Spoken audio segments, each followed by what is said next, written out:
1999දී රුසියානු ජාතික ආචාර්ය ඒන්ස්ට් මොල්ඩෂෙව් තමන්ගේ කණ්ඩායමත් සමඟ ටිබේටයට පැමිණියා. ඒ ලෝකයේ වඩාත්ම අද්භූත පර්වතය ලෙස හැඳින්වෙන කෛලාශ් කන්ද ගවේෂණයට.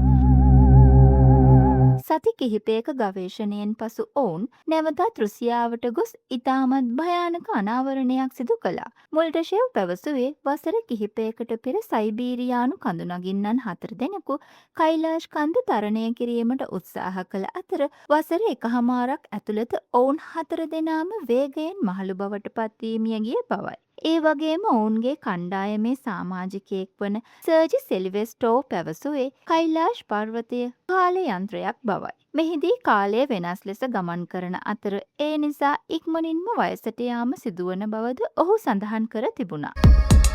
ඒ වගේම කෛලාශ් පර්වතය අසලදී නියපොතු හා හිසකෙස් වේගයෙන් වර්ධනය වන බවද සඳහන්. කෛලාශ් පර්වතය ඇතුළත හිස් බවත් එහි පුරාණ ශිෂ්ටාචාරවල මිනිසුන් භාවනා කළ ගුහා රාශියක් අඩංගු බවත් මොල්ඩෂෙව් කියා සිටියා. ඉතින් ඇත්තටම මේ කතාවල සත්‍ය මොකක්ද? මේ පර්වතය අසලදී කාලය ඇත්තටම වෙනස් වෙනවද? අද දක්වා කිසිම මිනිසෙකුට කෛලාශ් කන්ද තරණය කිරීමට නොහැකි වුණේ ඇයි? කෛලාශ් කන්ද ඉන්දියා චීන දේශ සීමාවේ සිට කිලෝමීටර් 100ක් දුරින් ඇති ටිබේටයේ බටහිර කලාපයේ පිහිටා තියෙනවා. එහි උස ආසන්න වශයෙන් මීටර් 6638ක් පමණ වන අතර එය එවරස්ට් කන්දේ උසට වඩා මීටර් 220ක් පමණ අඩුයි. මෙය හරියට පිරමීඩයක් වගේ. හින්දු, බුද්ධාගම, ජෛන හා බෝන් යන ආගම් හතරම මෙය පූජනීය කන්දක් ලෙස සැලකනවා. සමහරු පවසන්නේ එය විශ්වයේ කේන්ද්‍රය බවයි. මේ ආගම් හතරේම මිනිසුන් වසර දහස් ගණනක සිටම කෛලාශ් කන්ද වටා ගමන් කරනවා. මේ කන්ද වටා ඇති පූජනීය මාර්ගය කිලෝමීටර් 52ක් පමණ දිගයි. හින්දු ආගමට අනුව කෛලාසය යනු ශිව දෙවියන් තම බිරිඳ වන පාර්වතී සමග වාසය කරන කන්ද වන අතර ප්‍රසිද්ධ හින්දු පුරාවෘත්තයක් වන්නේ රාවණාගේ කතාවයි. තමන්ගේ බලයෙන් මත් වූ රාවණා වරක් ශිව දෙවියන් හා පාර්වතී සමග කෛලාස කන්ද ඔසවා ලංකාවට රැගෙන ඒමට උත්සාහ කළා. ඒ අවස්ථාවේදී රාවණා කෛලාසය ඔසවන්නට උත්සාහ කරන විට ශිව දෙවියන් තම ඇඟිල්ලෙන් තද කරමින් රාවණා මේ කන්ද යට වසර දහස් ගණනක් සිර කරනු ලැබුවා. කෛලාශ් කන්ද හිමාලයේ පැරණිතම කන්ද ලෙස හඳුන්වනවා. ඒත් ඒක ඇත්ත නෙමෙයි. හිමාල කන්ද නිර්මාණය වීමට පටන් ගත්තේ ඉන්දියානු හා යුරේසියානු භූතැටි ගැටීමෙන් පසුව. ඒ මීට වසර මිලියන 50කට පමණ පෙරදී. ඒත් කෛලාශ් පර්වතය ආරම්භ වුණේ මීට වසර මිලියන 17කට පමණ පෙර. මේ පර්වතය චන්ද්‍රිකා මගෙන් නිරීක්ෂණය කළොත් ඒ අසල විල් දෙකක් තියෙන බව දකින්න පුළුවන්. එක් විලක් මාන්සරෝවර්, අනෙක් විල රාක්ෂස් තාල්. මේ විල් දෙක එකිනෙකට යාබදව පිහිටලා තියෙනවා. මේ අවට පරිසරයත් සමානයි. ඒත් පුදුමයට කාරණාව තමයි මන්සරෝවර් විලේ ජලය පානය කරන්න පුළුවන්. එහි මාළු හා ශාක තියෙනවා. නමුත් රාක්ෂස් තාල් විලේ ජලය ලුණු සහිතයි. ඒවා බීමට නුසුදුසු ජලය වන අතර මේ විල වටා කිසිම පැලෑටියක් වැවෙන්නේ නැහැ. ඉතින් එකම ස්ථානයේ ඇති විල් දෙකක ජලය එකක් ලුණු රසයි. අනෙක පානය කරන්න පුළුවන් ජලයෙන් පිරීලා. මෙහෙම වෙන්න පුළුවන්ද? පැරණි විශ්වාසයන්ට අනුව සඳහන් වෙන්නේ මන්සරෝවර් විල දෙවියන්ගේ විවේකස්ථානයක් බවත් රාක්ෂස් තාල් විල රාක්ෂයන්ගේ විවේකස්ථානයක් වන බවයි. ශිව දෙවියන් සතුටු කිරීම සඳහා රාවණා රාක්ෂස් තාල් සිට තපස් රැකි බවද හින්දුන් විශ්වාස කරනවා. මේ කන්දේ හැඩය ඉතා විශේෂයි. ඒක හරියට පිරමීඩයක් වගේ. එය උතුර, දකුණ, නැගෙනහිර, බටහිර යන සතර දිශාවටම මුහුණලා සිටිනවා. මෙවැනි පිහිටීමක් ඇති කන්දක් සොයා ගැනීම ඉතා දුර්ලභයි. මේ දුර්ලභ හැඩය නිසාම කෛලාශ් පර්වතය ගැන බොහෝ දෙනෙක් විවිධ මත පළ කරලා තියෙනවා. ආචාර්ය මුල්ඩෂෙව් ප්‍රකාශ කර තිබුණේ මේ කෛලාශ් පර්වතය පුරාණ ශිෂ්ටාචාරයක් විසින් ඉදිකරන ලද පිරමීඩයක් බවයි. ඒ වගේම මේ ලෝකයේ අනෙකුත් පිරමීඩ සමග ඍජුවම සම්බන්ධ වී ඇති බවද ඔහුගේ මතයයි. සමහර මිනිසුන් පවසන්නේ කෛලාශ් පර්වතය යට ශම්බාලා වැනි මිත්‍යා නගර පිහිටා ඇති අතර මේ පර්වතය ඒවා සංගවාගෙන සිටින බවයි.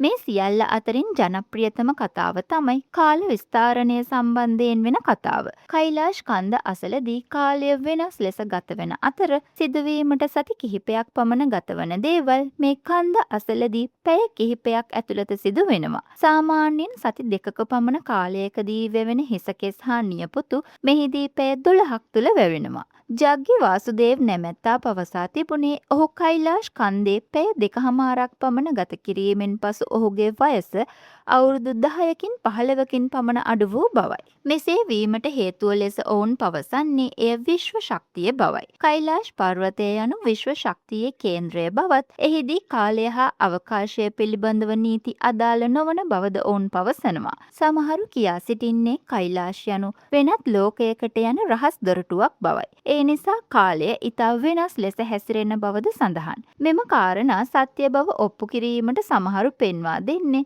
ලෝක සිතියමෙහි කෛලාශ් කන්දේ පිහිටීම ගණිතමය වශයෙන් පරිපූර්ණ බවයි. කෛලාශ් කන්ද උත්තර ධ්‍රවයේ සිට හරියටම කිලෝමීටර් 6666ක දුරින්ද බ්‍රිතාන්‍යයේ ස්ටෝන්හෙන්ජ් සිට කිලෝමීටර් 6666ක දුරින්ද මෙම ගණන දෙගුණ වී දක්ෂිණ ධ්‍රවයේදී කිලෝමීටර් 13332ක් දුරින්ද පිහිටා තියෙනවා.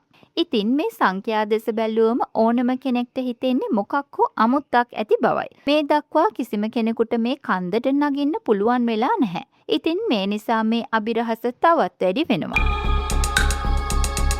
කෛලාශ් කන්ද එවරස්ට් කන්දට වඩා මීටර් 2200ක් උසින් අඩුයි. මීට වඩා උස කඳු 100කට විතර මිනිසුන් නැගලා තිබුණත් මේ කෛලාශ් කන්දට කිසිවෙකුටවත් නගින්න ලැබිලා නැහැ. ඉතින් මේකට හේතුව මොකක්ද? කෛලාශ් කන්ද නැගීමට උත්සාහ කරන ඕනෑම කෙනෙක් මොකක් හෝ හේතුවක් නිසා නතර වෙන බව කියනු ලබනවා. මේ කන්ද තරණය කිරීම අතරදී මිනිසුන්ට හදිසියේම දරුණු හිස රදයක් ඇතිවන බවද එකවර කාලගුණයේ අයහපත් වී දිශාව සොයා ගැනීමට නොහැකි වන බවද අධික හිමපතනය ආරම්භ වී හිම කුණාටු ඇතිවන බවද මිනිසුන් පවසනවා. ඔවුන් විශ්වාස කරන්නේ කිසිවෙකුටවත් යාමට ඉඩ නොදෙන නොපෙනෙන බලවේගයක් මෙහි ඇති බවයි. ඉතින් මේ පිටුපස ඇති සත්‍ය මොකක්ද? 1926 දී බ්‍රිතාන්‍ය ගවේෂක හියුජ් රටල්ස් කෛලාශ් කන්ද නැගීමට උත්සාහ කළා. ඔහු කෛලාශ් කන්දේ මීටර් 5486ක උසකට ළඟා වීමට සමත් වුවත් එතනින් තවදුරටත් ඉදිරියට යාමට නොහැකි වුණා. එයට හේතුව වුණේ කෛලාශ් පර්වතය වලාකුළු වලින් වැසී තිබීමයි. හියුජ් සමග කන්ද තරණය සඳහා බ්‍රිතාන්‍ය කර්නල්වරයෙකුද පැමිණ සිටියා. ඔහු ආර්.සී. විල්සන්.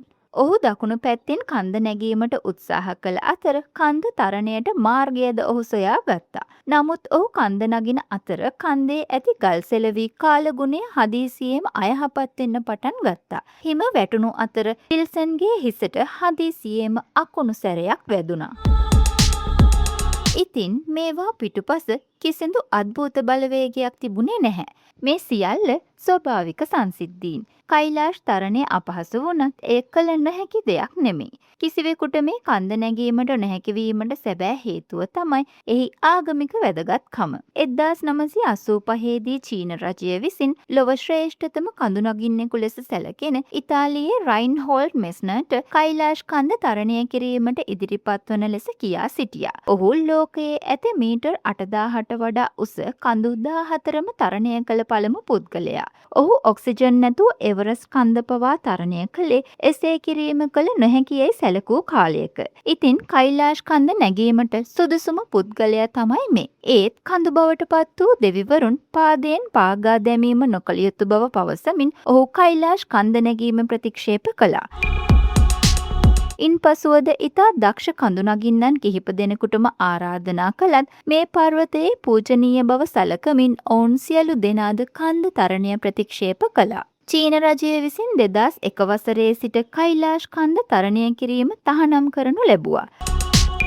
ඇත්තෙන්ම මේ පර්වතයේ හැඩය ඉතාම දුර්ලභ වුණත් ඒ නිසාම පිටසක්වල ජීවීන් පැමිණ මෙය නිර්මාණය කළ බව විශ්වාස කරන්න බැහැ. කෛලාශ කන්දේ පිරමීඩ හැඩය අයිස් යුගයේ පටන් ආරම්භ වූවා. ඒ ආරම්භ වුණේ ආසන්න වශයෙන් වසර මිලියන 2.5කට පමණ පෙර. මෙය සම්පූර්ණයෙන්ම ස්වභාවික සිදු වූ ක්‍රියාවලියක් බවයි සඳහන් වෙන්නේ. කෛලාශ පර්වතයේ අසල මිරිදිය විලක් හා ලුණු සහිත ජලය පිරුණු විලක් පැවතීමත් අද්භූත සංසිද්ධියක් නෙමෙයි. මේ පිටුපස විද්‍යාත්මක හේතුවක් තියෙනවා. කෛලාශ කන්ද පාමුල රාක්ෂස්තාල් විල ගැන විද්‍යාත්මක නාමයෙන් සඳහන් කරනව නම් එය එන්ඩෝර් හේක් ලේක් නමින් හඳුන්වනවා. ඒ කියන්නේ මේ වගේ විලක ජලය පිටතට ගලා යාමට කිසිම මාර්ගයක් නැහැ. මෙය ලෑන්ඩ් ලොක් ලේක් ලෙසත් හඳුන්වනවා. ඒ කියන්නේ ගොඩබිමින් ආවරණය වූ විලක්. මේ විලේ ජලය වාෂ්පීකරණය හරහා වාෂ්ප වන නමුත් ජලය තුළ ඇති ලවණ හා ඛනිජ විල තුළම පවතිනවා. ඉතින් අවුරුදු 100 ගණන් පුරාවට මෙම ඛනිජ ලවණ වර්ග විල තුළ එකතු වීම නිසා එහි සාන්ද්‍රණය වැඩි වී මේ විලේ ජලය අතිශයින්ම ලුණු රසට හැරුණා. ඉතින් මෙවැනි අධික ලුණු සහිත ජලයේ කිසිම සත්වයකට ජීවත් වෙන්නවත් පැලෑටියක් වැවෙන්නවත් නැහැ. නමුත් අනෙක් පැත්තේ මන්සරෝවර් විලේ ජලය රාක්ෂස්තාල් විලට ඇතුල් වෙනවා. මේ ජලය සමග ඛනිජ වර්ගද ගලා යන නිසා මන්සරෝවර් විල්ලේ ඛනිජ සාන්ද්‍රණය වැඩි වෙන්නේ නැහැ. ඉතින් මේ නිසා මන්සරෝවර් විල්ලේ ජලයේ ලුණු අඩංගු නොවන අතර සත්වයින් හා පැලෑටි දැක ගන්න පුළුවන්. දැන් අපි බලමු ඇත්තටම කෛලාශ කන්දේදී කාලය වෙනස් වෙනවද කියලා. ඇත්තෙන්ම නැහැ. ඇල්බර්ට් අයින්ස්ටයින්ගේ සාපේක්ෂතා න්‍යායට අනුව කාලයට බලපෑම් කළ හැක්කේ කරුණු දෙකකට පමණයි. ඒ වේගය හා ගුරුත්වාකර්ෂණය. ඒත් කෛලාශ කන්ද අසල වේගය ඉහළ මට්ටමක නොමැති අතර ගුරුත්වාකර්ෂණයේ එතරම් වෙනසක් නොමැති බවයි සඳහන් වෙන්නේ. මේ කන්ද අසලදී නියපොතු හා හිසකෙස් වේගයෙන් වර්ධනය වීම පිටුපස ශක්තිමත් චුම්බක බලයක් තිබිය යුතු බවට මිනිසුන් පැවසුවත් මේ දක්වා එවැනි අද්විතීය චුම්බක බලයක් පවතින බවට කිසිදු සාක්ෂියක් ලැබිලා නැහැ. ඉතින් මේ කාල විස්තරණය ගැන මතය පළ කළ පුද්ගලයා තමයි ඩොක්ටර් මුල්ඩෂෙව්. අපි ඒ ගැන වීඩියෝ මුලදී සඳහන් කළානේ. ඔහු භෞතික විද්‍යාඥයෙක් හෝ භූ විද්‍යාඥයෙක් නෙමෙයි. අක්ෂි ශල්‍ය වෛද්‍යවරයෙක්. කෛලාශ කන්ද ගැන ඔහු කළ ප්‍රකාශයන් කිසිදු විද්‍යාත්මක සංගරාවක ප්‍රකාශයට පත් කරලා නැහැ. ඒ වගේම කිසිම විද්‍යාඥයෙක් ඔහුගේ ප්‍රකාශ සත්‍ය බව සොයාගෙනත් නැහැ. ඔහු රුමේනියාවෙන් රැකියුලාගේ මාලිගාව පොළව යට තිබී සොයාගත් බවද කියා තිබෙනවා. ඉතින් මේ මුල්ඩෂෙව්ගේ න්‍යායන් හාස්‍යයට ලක් කරමින් රුසියාවේ ඇන්ටි මුල්ඩෂෙව් නමින් පොතක්ද ප්‍රකාශයට පත් කරලා තියෙනවා. ඒ වගේම අපි මුලින්ම සයිබීරියානු කඳුනගින්නන් ගැන කිව්ව මතකද? ඔවුන් වසර 1කමාරක් ඇතුළත මහලු වී මියගිය බවත් සඳහන් කළා. ඒක සම්පූර්ණයෙන්ම ප්‍රබන්ධ කතාවක්. මොකද මේ සයිබීරියානු කඳුනගින්නන් කවුද? ඔවුන්ගේ වයස කීයද? නම් මොනවද? කෛලාශ කන්ද තරණය කළේ කවදද? මේ කිසිවක් ගැන සඳහනක් නැහැ. ඒ වගේම ඔවුන්ගේ මරණය ගැන පවා කිසිම සාක්ෂියක් නොමැති බවයි සඳහන් වෙන්නේ. රුසියානු කඳුනැගීමේ සම්මේලනය පවා එවැනි ගවේෂණයක් සිදු නොවූ බව නිල වශයෙන් ප්‍රකාශ කර තියෙනවා. ඒ වගේම තවත් අසත්‍ය ප්‍රකාශයක් තමයි කෛලාශ කන්දේ ගණිතමය පිහිටීම. කෛලාශ සිට උත්තර ධ්‍රවය දක්වා දුර ප්‍රමාණය කිලෝමීටර් 6666ක් බව පැවසුවත් නිවැරදිම දුර ප්‍රමාණය කිලෝමීටර් 6550ක් බවයි සඳහන් වෙන්නේ. ඒ වගේම ස්ටෝන්හෙන්ජ් සිට දුර ප්‍රමාණයත් ඒ ආකාරයෙන්ම කිලෝමීටර් 6900ක් පමණ වෙනවා. දක්ෂිණ ධ්‍රවයේ සිට දුර කිලෝමීටර් 13332ක් බව සඳහන් කළත් එහි නිවැරදි දුර කිලෝමීටර් 13400යි. ඉතින් 6 ඉලක්කම නැවත නැවත පුනරාවර්තනය කරමින් මෙය ගණිතමය වශයෙන්ද গুপ্ত බලයක් ඇති බවට ඔප්පු කිරීමට උත්සාහ කළත් එය සත්‍ය නොවන බව දැන් පැහැදිලි. කෛලාශ කන්ද තරණය කිරීමේදී එකවර ඇතිවන හිසරදය හා ව්‍යාකූලත්වයේද කිසිම අද්භූත බලයක් නිසා ඇතිවන දෙයක් නෙමෙයි. එයට හේතුව උන්නතාංශයයි. බොහෝ දෙනෙකුට මීටර් 4000කට වඩා ඉහළට යන විට ඔක්සිජන් අඩුවීම හේතුවෙන් හිසරදය වැනි අපහසුතා ඇති වෙන්න පුළුවන්. ඒ වගේම නාසා ආයතනය විසින් පර්යේෂණ සිදු කරන විට කෛලාශ කන්ද තුල අසාමාන්‍ය චුම්බක ක්ෂේත්‍රයක් ඇති බව සොයාගත් බවට මත පළ වුණත් නාසා වෙබ් අඩවියේ එවැනි දෙයක් සොයාගත් බවට කිසිදු සටහනක් නැහැ. ඉතින් කෛලාශ පර්වතයේ මෙවැනි අසාමාන්‍ය ශක්තියක් ඇති බවට කිසිම සාක්ෂියක් නොමැති වුණත් එය අසාමාන්‍ය කන්දක් නෙමෙයි කියන එක එයින් අදහස් කරන්න බැහැ. ටිකක් හිතලා බලන්න මිනිසුන් කඳුවල සිට සාගරය දක්වාත් අභ්‍යවකාශයේ සිට සඳ දක්වාත් සියල්ල ජයගෙන ඇති කාලයක කෛලාශ් කන්ද තරණය නොකරන්නේ ඇයි? ඒ මිනිසුන් එය පූජනීයත්වයෙන් සලකන නිසා. ඉතින් ජය ගැනීමට විතරක් නෙමෙයි ගරු කිරීමටත් මේ ලෝකයේ දේවල් තියෙන බව කෛලාශ් පර්වතය අපිට පෙන්වා දෙනවා. මේ වීඩියෝ එකට කැමති නම් ලයික් එකක් දාලා සබ්ස්ක්‍රයිබ් කරලා අපිත් එක්ක එකතු වෙන්න. අදට ගිහින් එන්නම්. බොහොම ස්තුතියි.